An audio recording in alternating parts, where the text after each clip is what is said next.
Hello. This video is about ricochet.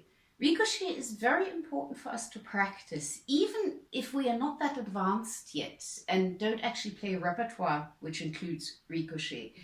It's a very good idea to practice ricochet because ricochet is our most passive bowing. That means the bow does most of the bowing on its own and we just direct it. And by practicing a passive bowing, we get to know our bow. We get to know how the bow works. We get to know the energy of the bow. And we get used to working with the energy of the bow more than with the bow itself. And that helps us with all of our bow technique. So practicing ricochet is an excellent thing to do to improve your bow technique. In this video, I'm going to be talking about the so-called double ricochet, which means we have two notes to each bow stroke. In slow motion, that's this.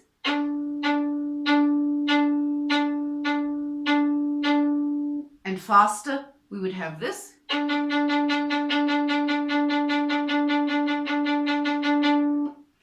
I'm going to talk about ricochet over 3 strings with the same bowing.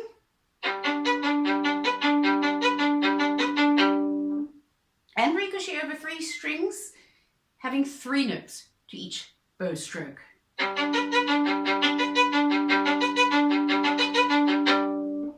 These are excellent bowings to practice just to get used to how the bow works. They also sensitize our right hand to feeling the resistance of the string and feeling the energy of the bow.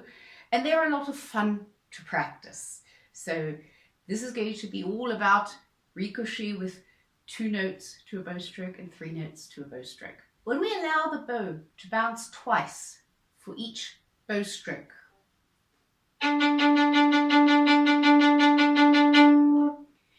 it helps to practice it with the bow just bouncing once for each bow stroke.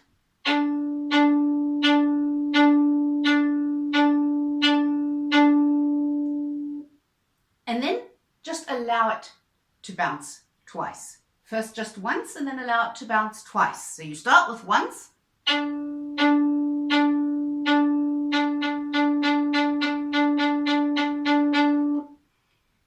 It's actually the same movement. We are allowing the bow to bounce twice.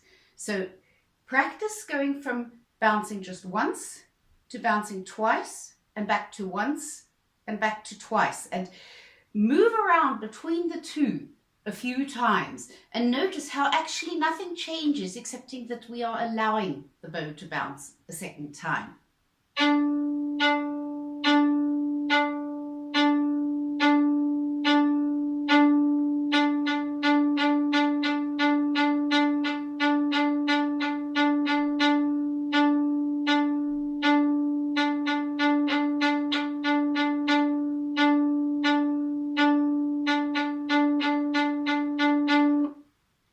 I'm not really doing anything different.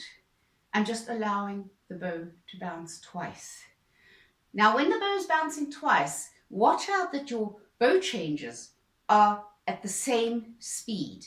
Very often, the bow change from up bow to down bow is slower than the bow change from down bow to up bow. And then we get this. And then there's a break where we don't want a break. So make sure the bow changes at the same speed, and practicing it with the bow just bouncing once will help you with this. And then twice.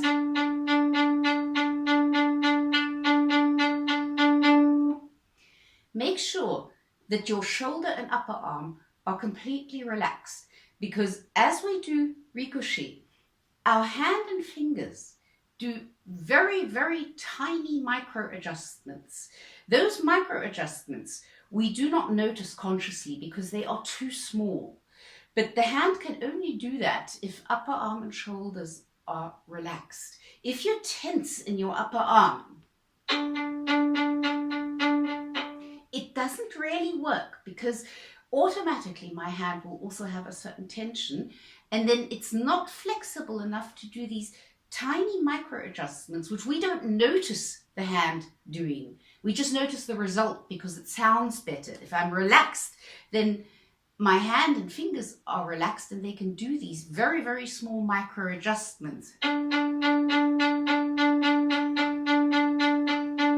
So make sure your shoulder and upper arm are completely relaxed. When you notice you're starting to tense up in your upper arm, stop.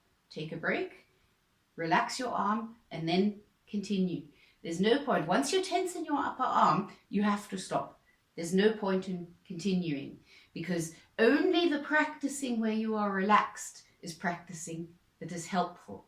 Now, to do the same ricochet bowing over 3 strings, the first thing that I would recommend is to choose a chord which is comfortable and easy, because when you're practicing bow technique, you need to stay on that chord for a long time. So you want it to be comfortable. You don't want your left hand tensing up while you're practicing bow technique.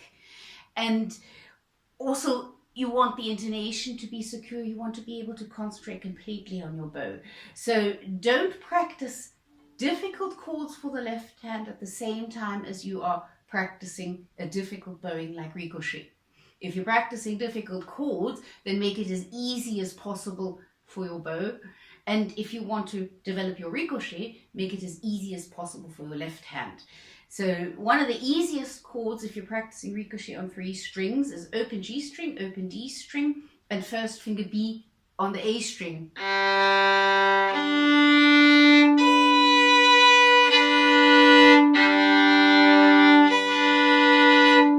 Comfortable and easy to find, and also easy to hold.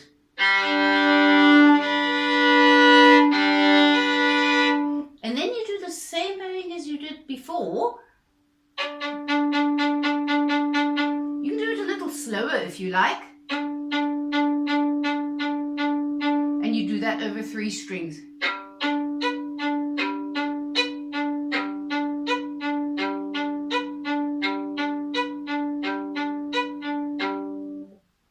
Now, when you do this over 3 strings, again, remember to keep upper arm and shoulder completely relaxed.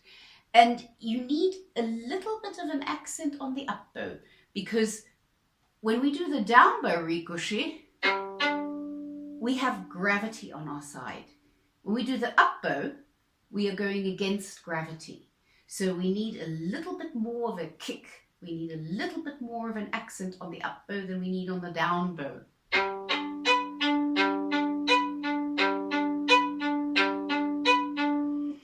And remember, just like when you practice this on 1 string,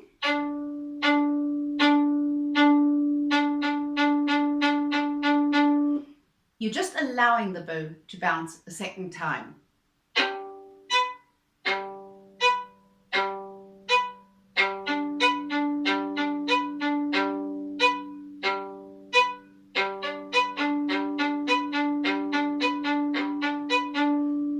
And when you feel comfortable with that, then you can speed it up a little bit.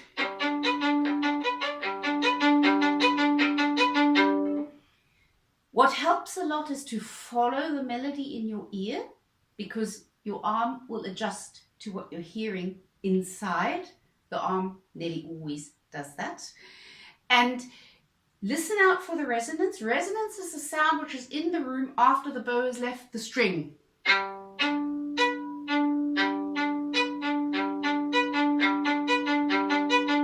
We want a lot of that. And remember to play around with how much you tilt your bow. If you tilt your bow towards the fingerboard, you reduce the tension on the hairs and the bow will bounce less. If you play with all the hairs and the stick directly over the hairs, or even with a very slight inclination towards the bridge, then the hairs have more tension and the bow will bounce more.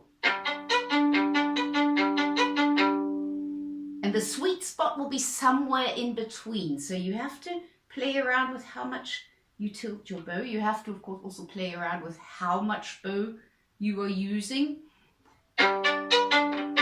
That's definitely too much, and that's too little. So there again, the sweet spot will be somewhere in between. Play around with the exact place of bow. That will be different for every bow. Some bows, it will be better if you're in the middle.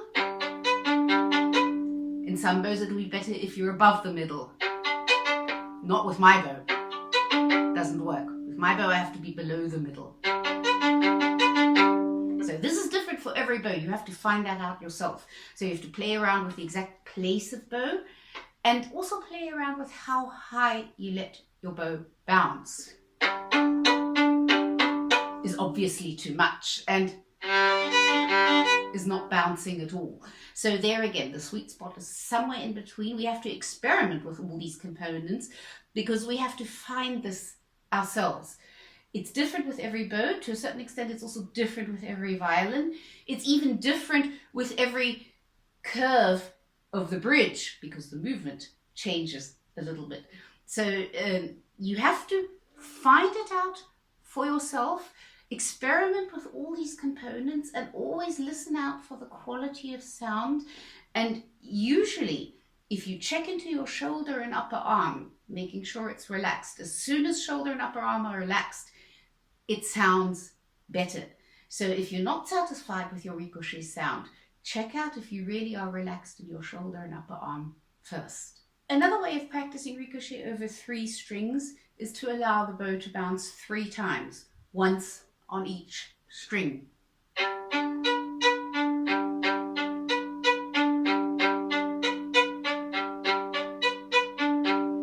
Again, it's ricochet. The bow does it on its own. You can start very slowly.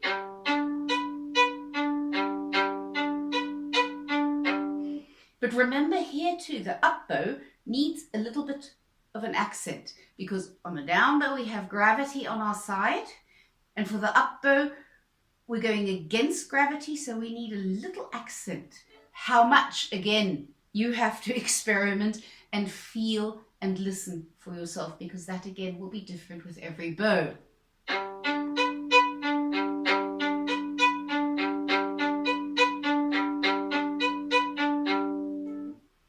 Start by doing this at a very comfortable speed. This should feel comfortable. It's not a difficult bowing because the bow does it on its own. You can do it legato once.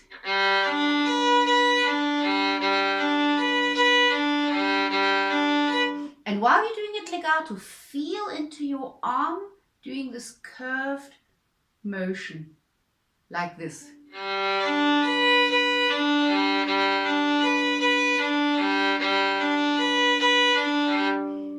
And then when you allow the bow to bounce, make sure that your upper arm feels the same curved motion.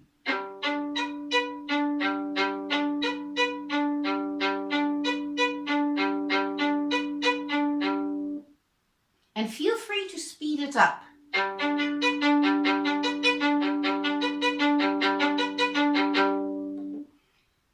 Remember to give a little bit of an accent on the up bow because we're working against gravity. On the up bow, listen out for the resonance. Experiment with how much bow to use, or very little. And remember, the sweet spot will be somewhere in between. Experiment with the place of bow. The faster you do this, the higher up in the bow the ricochet will be. So if you do it slower, you'll be closer to the frog. And if you do it faster, you'll be further away from the frog.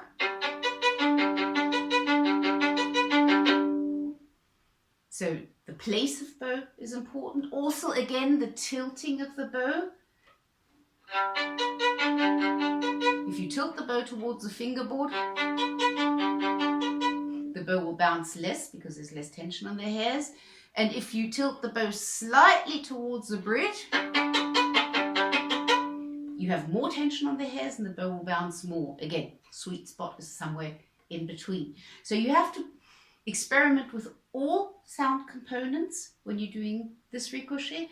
It helps a lot also to look at exactly where the bow hairs touch the string. That I always find very, very helpful with complicated bowings because it gives me a connection to what I'm actually doing. I'm not just listening to what I'm doing, but I'm actually seeing what I'm doing. I can see how high the bow bounces.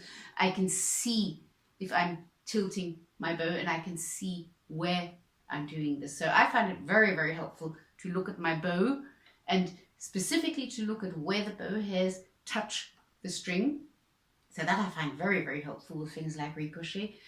And to treat each ricochet practicing session as an experiment, because we have to re-find the ricochet every time we practice it, because we have to experiment with so many sound components. So treat each ricochet practicing session as an experiment, because even if you're not satisfied with your ricochet in the end, working at it and experimenting with all these sound components, that's what's going to improve your bow technique. So when you're practicing ricochet, don't focus too much on the end result of having a fantastic ricochet. You'll get that. But focus on the process. Focus on the process of developing the ricochet, working with all the sound components, because that's what will bring a huge benefit to your bow technique. One more thing at the end, which might be interesting for you to know. When we work at bow technique, particularly when we're working at passive or even half passive, but particularly passive bowings, it can quite often be the case that we work for quite a long time without getting any results at all. And we're wondering if we're even doing anything correctly and if there's even any point to practicing that. And then suddenly it works out. I've had that countless times with passive bowings. I'd work at them for a long time and feel I'm getting nowhere, and suddenly it works. So that might be interesting for you to know if you get stuck with a passive bowing, because it can be that you get stuck with a passive bowing and you don't get any improvement for quite a while, and then it suddenly works out. So that's just good to know, and to remember the process of working at something like ricochet is what will give you improvement to all of your bow technique. So don't be too focused on the end result, but focus more on developing the ricochet. And of course, let me know if you have any questions. Happy practicing.